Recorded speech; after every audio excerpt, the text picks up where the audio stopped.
Hi dears, എല്ലാവർക്കും നമ്മുടെ പുതിയൊരു വീഡിയോയിലേക്ക് വീണ്ടും സ്വാഗതം. ഇന്നത്തെ നമ്മുടെ റെസിപ്പി മിൽക്ക് ഷേക്കാണ്. പാലും പഴമൊക്കെ ചേർത്തിട്ടുള്ള നല്ല ടേസ്റ്റി ആയിട്ടുള്ളൊരു മിൽക്ക് ഷേക്കാണിത്. ഈ ഒരു മിൽക്ക് ഷേക്ക് നമ്മൾ ഒരു പ്രാവശ്യം ഉണ്ടാക്കിയിട്ടുണ്ടെങ്കിൽ വീണ്ടും വീണ്ടും ഉണ്ടാക്കിയിട്ട് കുടിക്കട്ടോ, അത്രയും ടേസ്റ്റി ആയിട്ടുള്ളൊരു ഷേക്കാണിത്. അപ്പോൾ നമുക്കിത് എങ്ങനെയാണ് തയ്യാറാക്കിയിട്ട് എടുക്കാമെന്ന് നോക്കാം.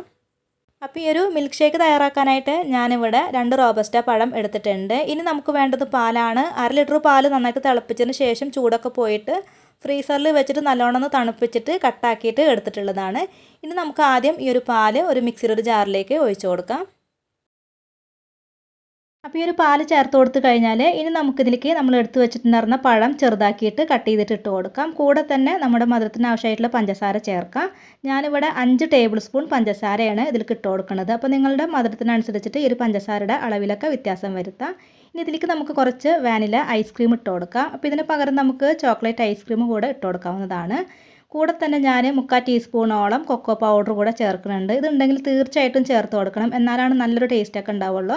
അപ്പോൾ ഈ ഒരു 1/2 ലിറ്റർ പാലിന് 3/4 ടീസ്പൂൺ കൊക്കോ പൗഡർ കറക്റ്റ് അളവാണ്. കൂടി പോയിട്ടുണ്ടെങ്കിൽ നമ്മുടെ ഒരു ഷേക്കിന് ചെറിയൊരു കയ്പ്പ് രസം ഉണ്ടാവും.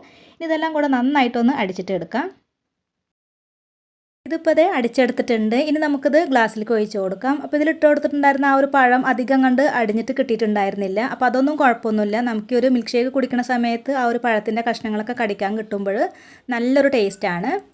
ഇനി നമുക്കിതിൻ്റെ മുകളിൽ കുറച്ച് ഐസ്ക്രീം കൂടെ വെച്ച് കൊടുക്കാം. അതിനുശേഷം കുറച്ച് മാതളനാരത്തിൻ്റെ അല്ലി കൂടെ വെച്ച് കൊടുക്കുന്നുണ്ട്. അപ്പോൾ നല്ല ഭംഗിയായിരിക്കും കേട്ടോ കാണാനായിട്ട്.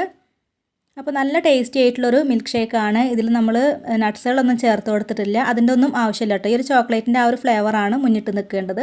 കൊക്കോ പൗഡർ ചേർത്ത് കൊടുത്ത കാരണം നല്ല ടേസ്റ്റി ആയിട്ടുള്ളൊരു മിൽക്ക് ഷേക്ക് തന്നെയാണ്. അപ്പോൾ തീർച്ചയായിട്ടും ട്രൈ ചെയ്ത് നോക്കുക. അപ്പോൾ ഇന്നത്തെ ഈ ഒരു വീഡിയോ എല്ലാവർക്കും ഇഷ്ടമായിട്ടുണ്ട് എന്ന് കരുതുന്നു. അപ്പോൾ എല്ലാവരും ഒന്ന് ലൈക്ക് ചെയ്യുക, ഷെയർ ചെയ്യുക, കമൻറ്റ് ചെയ്യുക. പിന്നെ പുതുതായിട്ടാണ് നമ്മുടെ ചാനൽ കാണുന്നവരെങ്കിൽ ചാനലൊന്ന് സബ്സ്ക്രൈബ് ചെയ്യുക. അപ്പോൾ ഇനി അടുത്ത നല്ലൊരു റെസിപ്പിയുമായി വീണ്ടും വരാം. താങ്ക്